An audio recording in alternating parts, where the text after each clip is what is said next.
अस्सलामुअलैकुम। आज मैं एक नई वीडियो के साथ हाजिर हूं। दोस्तों, आज की वीडियो को शुरू करने से पहले एक इम्पॉर्टेंट चीज़ जिसका आपके माइंड में पहले से होना बहुत ही ज़रूरी है। दोस्तों, वो क्या कि यूट्यूब पर आपको दो कैटेगरीज मिलती हैं, एक क्रिएटिव कॉमन और दूसरी यूट्यूब स्टैंडर्ड लाइसेंस। अगर आप कोई भी म्यूजिक डाउनलोड करते हैं तो उसकी जो कैटेगरी है, अगर वो क्रिएटिव कॉमन है, तो अगर आप उस म्यूजिक को अपनी वीडियो में यूज करते हैं तो आपकी वीडियो पर किसी टाइप का भी कॉपीराइट क्लेम नहीं आएगा। ये बात आप में से काफी दोस्त पहले से जानते होंगे। अब दोस्तों, जो आज की वीडियो है, ये वीडियो आपके लिए इंफॉर्मेशनल और दूसरी चीज वो ये कि ये वीडियो मेजर केसेस के लिए है जिसकी इंफॉर्मेशन आपके लिए होना बहुत ज्यादा जरूरी है। इस तरह के केसेस भी आपके साथ हो सकते हैं। दोस्तों, क्या होता है कि आप अगर क्रिएटिव कॉमन्स से कोई भी म्यूजिक डाउनलोड करते हैं और उस म्यूजिक को अपनी वीडियो में लगाते हैं तो वहां पर आपकी वीडियो पर किसी टाइप का कॉपीराइट क्लेम नहीं आता, ये यूट्यूब का कहना है। अब दोस्तों, यूट्यूब पर आपको ऐसे चैनल मिल जाएंगे जहां पर आपको बहुत सारे फ्री म्यूजिक्स मिल जाएंगे जिसका कंटेंट, जिसके म्यूजिक्स वो उसी यूट्यूब चैनल ने बनाए हुए हैं। अब जो वो म्यूजिक चैनल है उसने नीचे क्लियरली मेंशन किया है आप इन म्यूजिक्स को यूज कर सकते हैं और आपकी वीडियो पर किसी टाइप का कॉपीराइट क्लेम नहीं आएगा। अब दोस्तों, यहाँ पर नीचे क्लियरली मेंशन होता है।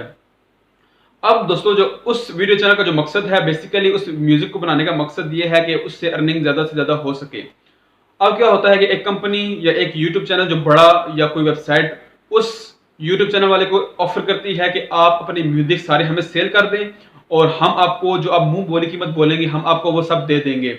अब जो उस यूट्यूब चैनल वाले का जो मकसद है वो अर्निंग करना है। अब वो क्या करेगा, वो अपनी मुंह बोली कीमत बोलेगा और सारे अपने म्यूजिक उस बंदे को दे देगा। अब दोस्तों, जो सेल करने से पहले उस म्यूजिक की जो कैटेगरी थी वो क्रिएटिव कॉमन थी, लेकिन सेल करने से पहले अब जो ओनरशिप है वो चेंज हो चुकी है। अब दोस्तों, जो ओनर है वो कोई और है। अब वो चाहे तो उस म्यूजिक को क्रिएटिव कॉमन में डाल सकता है, अब वो चाहे तो उसको यूट्यूब स्टैंडर्ड लाइसेंस में कन्वर्ट कर सकता है, या अगर वो नीचे क्लियरली मेंशन कर दे कि अब अगर आप हमारे म्यूजिक को यूज करें या जिन लोगों ने ऑलरेडी ही यूज किया हुआ है तो अगर वो पेमेंट देते हैं तो हम उनकी वीडियो पर किसी टाइप का कोई भी कॉपीराइट क्लेम नहीं डालेंगे। अब ये तीन कैटेगरीज हो सकती हैं। अब दोस्तों, पिछले दिनों में एक जो बड़ा यूट्यूब चैनल था, अब क्या हुआ था कि उसने एक साल पहले जब उस म्यूजिक को यूज किया तो उसकी वीडियो पर किसी टाइप का कोई भी कॉपीराइट क्लेम नहीं आया, लेकिन एक साल बाद उसकी वीडियो पर कॉपीराइट क्लेम आ गया। अब वो कैसे? दोस्तों, इसी तरह हुआ था कि ओनरशिप चेंज हो गई थी।